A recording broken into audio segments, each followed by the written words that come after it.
नमस्कार दोस्तों, स्वागत है आपका आज की फटाफट बड़ी खबरों में। एक बार फिर हम हाजिर हैं आज की सभी बड़ी खबरों को लेकर। इस वीडियो में हम आपको बताने वाले हैं आज की बेहद बड़ी खबरें, लिहाजा इस वीडियो को पूरा आखिर तक देखें। इसलिए दोस्तों इस वीडियो को लाइक और शेयर भी जरूर कर दें। आज की बड़ी खबरों में हम आपको बताएंगे, जी हाँ दोस्तों, राशन कार्ड पर बड़ा ऐलान, शुरू हुई योजना, ऐसे मिलेगा लाभ। गरीबों को सस्ता राशन कहीं भी प्राप्त करने के लिए केंद्र सरकार की योजना one nation one ration card की शुरुआत करते हुए पंजाब के मुख्यमंत्री अमरिंदर सिंह ने शनिवार को राज्य में स्मार्ट राशन कार्ड योजना शुरू कर दी है। बता दें कि राज्य के 1.41 करोड़ लाभार्थियों को इस योजना से लाभ मिलेगा। राज्य में one nation one ration card योजना लागू हो जाने के बाद अब पंजाब में किसी भी डिपो से अनाज प्राप्त किया जा सकता है। अमरिंदर सिंह ने इस मौके पर एक अलग योजना का भी ऐलान किया है। पंजाब के मुख्यमंत्री अमरिंदर सिंह ने कहा है कि राष्ट्रीय खाद्य सुरक्षा अधिनियम के तहत कवर नहीं किए गए 9 लाख लाभार्थियों को रियायती राशन प्रदान करने के लिए एक अलग राज्य वित्त पोषित योजना भी शुरू की जाएगी। इसके साथ ही राज्य में कुल लाभार्थियों की संख्या 1.50 करोड़ हो जाएगी। सीएम ने कहा कि केंद्र ने लाभार्थियों की अधिकतम संख्या 1.41 करोड़ कर दी है और बार बार अनुरोध के बावजूद एनएफएसए के तहत कवर नहीं किए गए 9 लाख लोगों को सब्सिडी वाले राशन प्रदान करने के लिए सहमति नहीं हुआ है।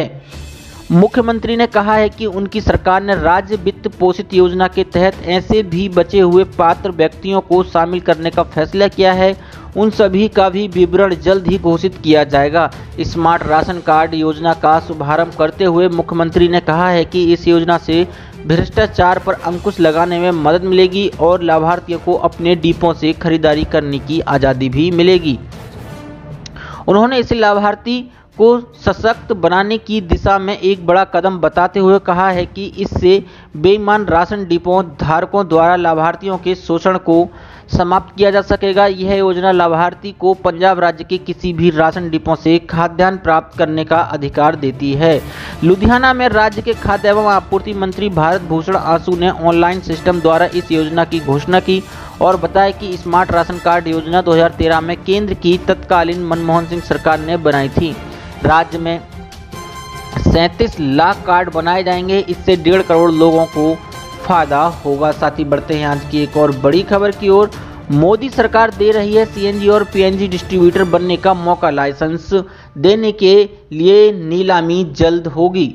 जी हां, पेट्रोलियम मंत्री धर्मेंद्र प्रधान ने शुक्रवार को कहा कि पेट्रोलियम और प्राकृतिक गैस नियामक बोर्ड सीएनजी और पीएनजी डिस्ट्रीब्यूटर लाइसेंस नीलामी को 11वें संस्करण का आयोजन करने जा रहा है।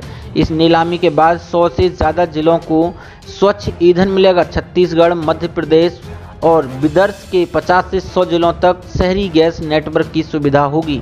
धर्मेंद्र प्रधान ने कहा कि पेट्रोलियम और प्राकृतिक गैस मंत्रालय के मुताबिक देश के 400 से अधिक जिलों को अब तक गैस वितरण नेटवर्क द्वारा कवर किया जा चुका है। प्रधान ने कहा ऐसे में नए 100 क्षेत्रों में सीएनजी और पीएनजी डिस्ट्रीब्यूटर लाइसेंस नीलामी के बाद उनकी कुल संख्या 500 हो जाएगी। प्रधान 13 राज्यों और एक केंद्र शासित प्रदेश में 56 सीएनजी पंप शुरू करने के मौके पर बोल रहे थे। उन्होंने कहा कि इस ऑनलाइन कार्यक्रम में उन्होंने कहा है कि शहरों में गैस वितरण के लिए 11वें दौर की नीलामी प्रक्रिया बहुत जल्द पेश की जाएगी। पीएनजीआरबी इसकी तैयारी कर रही है। पिछले 6 वर्षों में सीएनजी स्टेशनों की संख्या 947 से 2300 से अधिक हो गई है। मंत्री ने 56 सीएनजी स्टेशनों की कमीशनिंग को भी चिन्हित कर चुकी है। बोर्ड ने सीएनजी और पीएनजी के लिए 2018 और 2019 के दौरान 136 क्षेत्रों में वाहनों के लिए खुदरा कारोबार करने के लाइसेंस जारी किए थे। साथ ही बढ़ते हैं आज की एक और बड़ी खबर की ओर। लॉकडाउन में रिटायर होने वाले केंद्रीय कर्मचारियों के लिए खुशखबरी है। कोरोना काल तमाम लोगों के लिए एक बड़ी परेशानी लेकर आया है। इन दिनों रिटायर होने वाले केंद्रीय कर्मचारियों के सामने पेंशन और ग्रेच्युटी को लेकर काफ़ी दिक्कतें आ रही हैं। लेकिन ऐसे कर्मचारी जो केंद्र सरकार को बड़ी राहत मिलती है को लॉकडाउन के दौरान रिटायर होने वाले केंद्र सरकार के कर्मचारियों को नियमित पेंशन भुगतान आदेश जारी होने और अन्य औपचारिकताएं पूरी होने तक अस्थायी पेंशन राशि मिलती रहेगी। केंद्रीय मंत्री जितेंद्र सिंह ने कहा है कि महामारी और लॉकडाउन को देखते हुए यह निर्णय लिया गया है। केंद्रीय मंत्री ने कहा है कि लॉकडाउन के चलते सरकारी कर्मचारियों को पेंशन फॉर्म जमा करने में दिक्कतें हो सकती हैं। ये भी हो सकता है कि रिटायर होने वाले कर्मचारी सर्विस बुक के साथ दावा फॉर्म फिजिकली तौर पर वेतन और लेखा कार्यालय में जमा करवाना मुश्किल हो सके। उन हालात में जहां दोनों कार्यालय अलग अलग शहरों में हों तो परेशानी बढ़ जाती है। यह समस्या केंद्रीय सशस्त्र पुलिस बलों के कर्मचारियों के सामने सबसे ज़्यादा होती है, क्योंकि ये लोग लगातार एक शहर से दूसरे शहर में रहते हैं और उनके मुख्य कार्यालय वेतन और लेखा कार्यालय वाले स्थान से दूसरे शहरों में होते हैं। जी हाँ, साथ ही बढ़ते हैं आज की एक और बड़ी खबर की ओर।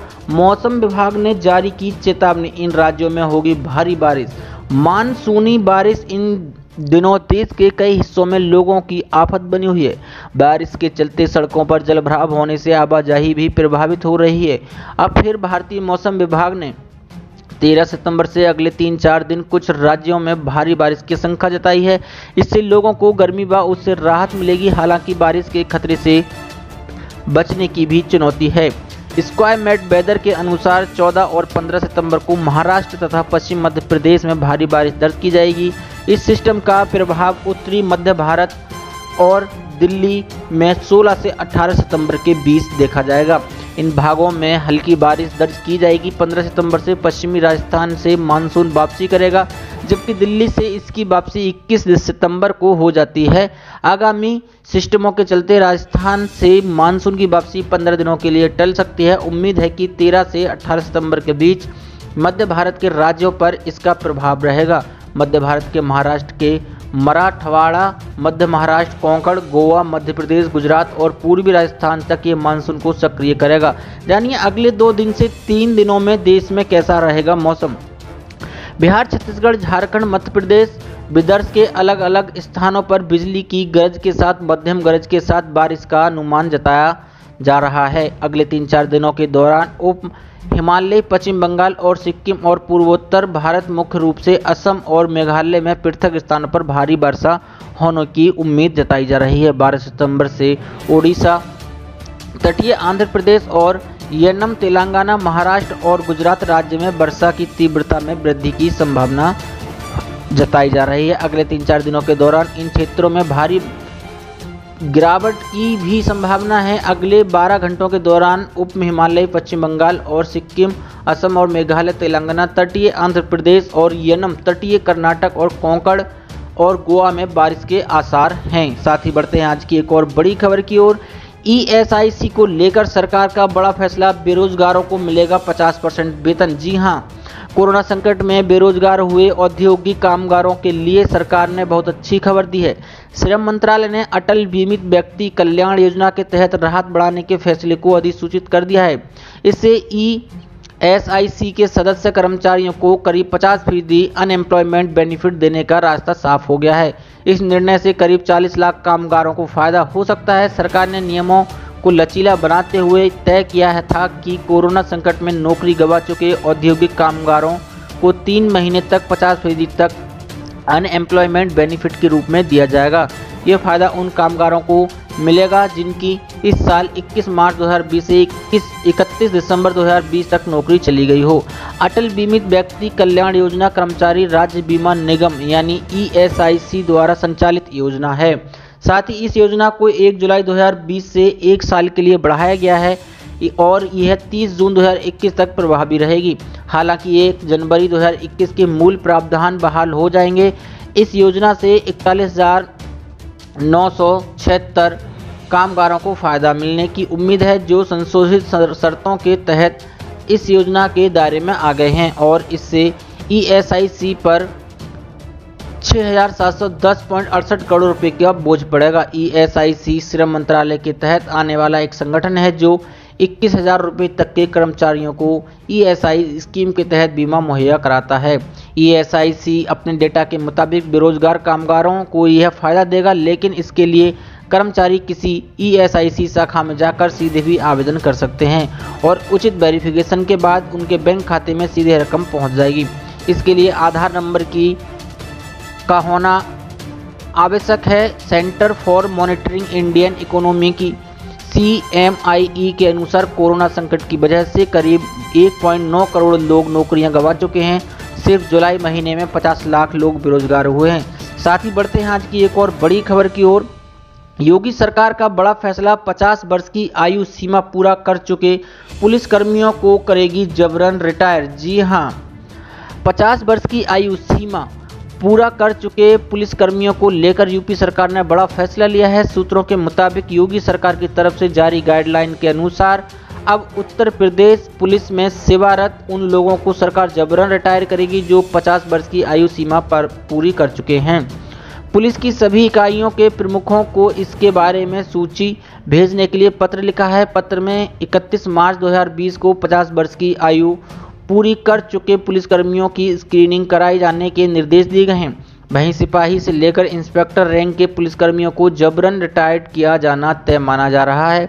बता दें कि योगी सरकार 50 साल से अधिक आयु वाले कर्मचारियों के कामकाज की समीक्षा करने जा रही है। अपेक्षित प्रदर्शन नहीं करने वाले कर्मचारियों की अनिवार्य सेवानिवृत्ति कराने का फैसला लिया गया है। मुख्य सचिव RK तिवारी की ओर से जारी आदेश के मुताबिक सभी विभागों के अपर मुख्य सचिवों और सचिवों से 50 की आयु पार कर चुके स्टाफ के कामकाज की समीक्षा करने को कहा गया है।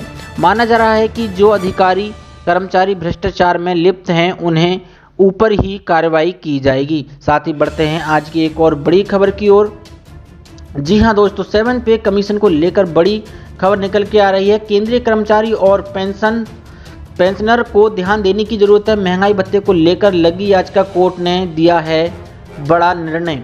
केंद्रीय कर्मचारियों और पेंशन भोगियों के लिए यह जरूरी खबर है। महंगाई भत्ते में इजाफे पर पिछले दिनों केंद्र सरकार ने रोक लगा दी थी। सरकार के इस निर्णय को दिल्ली हाई कोर्ट में चुनौती दी गई थी। इसमें DA के भुगतान पर लगी रोक को खारिज करने की मांग की गई थी। हाई कोर्ट ने इस पर अपना फैसला सुना दिया है। आदेश के अनुसार कोर्ट ने इस याचिका को खारिज कर दिया है। इससे देश के लाखों केंद्रीय कर्मचारियों एवं पेंशन भोगियों को एक बार फिर से निराशा हाथ लगी है। दिल्ली उच्च न्यायालय ने केंद्र सरकार के कर्मचारियों और पेंशन भोगियों के साथ साथ सरकारी कर्मचारियों और पेंशन भोगियों के लिए बढ़ा हुआ महंगाई भत्ता जारी करने के लिए केंद्र को निर्देश देने की याचिका खारिज कर दी है। केंद्र सरकार ने गत जनवरी 2020 में केंद्रीय कर्मचारियों के लिए महंगाई भत्ते में बढ़ोतरी का आदेश दिया था, लेकिन मार्च में कोरोना संकट के चलते घोषित किए गए देशव्यापी लॉकडाउन के बाद इस DA के भुगतान पर रोक लगा दी गई थी। यह रोक जून 2021 तक के लिए लगाई हुई है। याचिका में इस तरह की अधिसूचना को वापस लेने की भी मांग की गई थी। कोर्ट ने यह कहते हुए याचिका खारिज कर दी है कि महंगाई भत्ते में हुए इजाफे की राशि को जारी करने की समय सीमा को लेकर कोई कानून नहीं है। ऐसे में केंद्र सरकार को किसी भी नियम के तहत इस मामले में कोई आदेश नहीं दिया जा सकता। लिहाजा केंद्रीय कर्मचारियों के DA में हुए इजाफे के भुगतान पर रोक के खिलाफ दायर याचिका निरस्त कर दी गई है। आदेश में इस याचिका को खारिज करते हुए अदालत ने कहा है कि केंद्र सरकार पर कानून में कोई बाध्यता नहीं थी कि वह समयबद्ध तरीके से महंगाई भत्ते में वृद्धि को रोकती। उच्च न्यायालय के आदेश में कहा गया है कि उपरोक्त उल्लिखित ऑल इंडिया सर्विसेज यानी महंगाई भत्ता नियम के नियम 3 केंद्र सरकार के अधिकारियों द्वारा जिन शर्तों के अधीन महंगाई भत्ता भुगतान किया जा सकता है उसे रखने के लिए केंद्र सरकार को ही अधिकार होता है। ऐसी बड़ी खबरों को देखने के लिए हमारे चैनल को सब्सक्राइब करें और वीडियो को लाइक शेयर जरूर करें। धन्यवाद।